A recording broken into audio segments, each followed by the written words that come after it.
The incident happened July 26, when a crash victim was admitted to the University of Utah Hospital burn unit in Akuma. Though the man was not a suspect in the wreck, which killed the other driver, police asked for his blood to be drawn. Wobbles, the charge nurse in the burn unit, presented the officers with a printout of hospital policy on drawing blood and said their request did not meet the criteria. Hospital policy specified police needed either a judge's order or the patient's consent, or the patient needed to be under arrest, before obtaining a blood sample. "I'm just trying to do what I'm supposed to do. That's all," Wobbles tells the officers, according to the body camera video. Wobbles' attorney, Kara Porter, said Friday the University and Salt Lake City Police had agreed to the policy more than a year ago and the officers here appeared to be unaware of it. "There's no dispute that the blood draw policy was jointly prepared and in effect for quite some time," Porter told CNN. After Wobbles refuses, the video shows Salt Lake Police Det Jeff Payne walk quickly over to Wobbles, who backs away as he says, "Oh, please. We're done here. We're done. We're done." Wobbles shrieks as Payne forces her out the door toward a police car. She screams for him to stop, saying, "I've done nothing wrong. I've done nothing wrong. Why is this happening? This is crazy." She asks out loud why the officer is so angry. Payne handcuffed Wobbles and placed her in the police car, where she sat for about 20 minutes, according to CNN affiliate KSL. She was later released without a charge.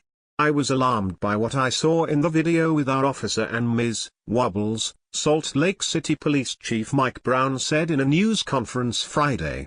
"I am sad at the rift this has caused between law enforcement and the nurses we work so closely with." The department opened an internal affairs investigation, he said, and Friday evening the police department said Payne and another employee were placed on full administrative leave as a result of a criminal investigation into the incident. The department said the second person was an officer, but did not identify that officer.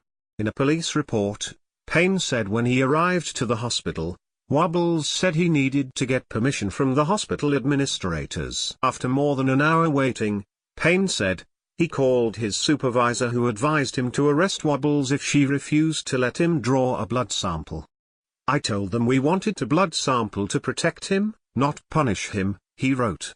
An after-hours message left with the Salt Lake Police Association, the union representing officers, regarding Payne's status was not immediately returned. Brown said the department has apologized and that its blood draw policy has been replaced with a new one that officers are now using. His statement did not mention the policy that was in place at the time of Wobbles' arrest or why police would need a new one. Since the incident, Wobbles and her attorney said they have met with the city and police department to encourage them to re-educate their officers about the policy.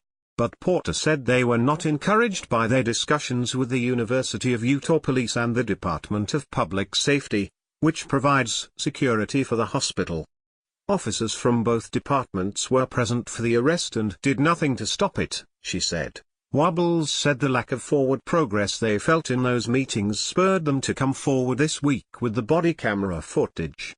"I felt obligated to release it on behalf of anyone that's ever gone through something like this but didn't have evidence or video," Wobbles told CNN.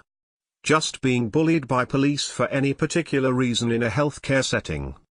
Wobbles also said she hopes to raise awareness of the policy. "This should never have happened and it should not happen again," she told CNN. "We have to have a conversation and a discussion. What I saw on the video last night is completely unacceptable. At Chief Mike Brown and I apologize for these actions.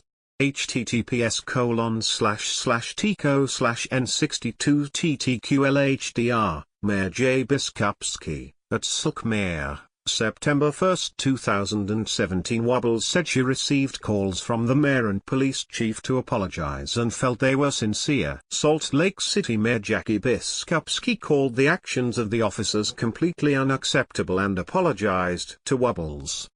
"It was not necessary, and that's what we are here to say, and we are truly apologetic," the mayor said at a news conference Friday.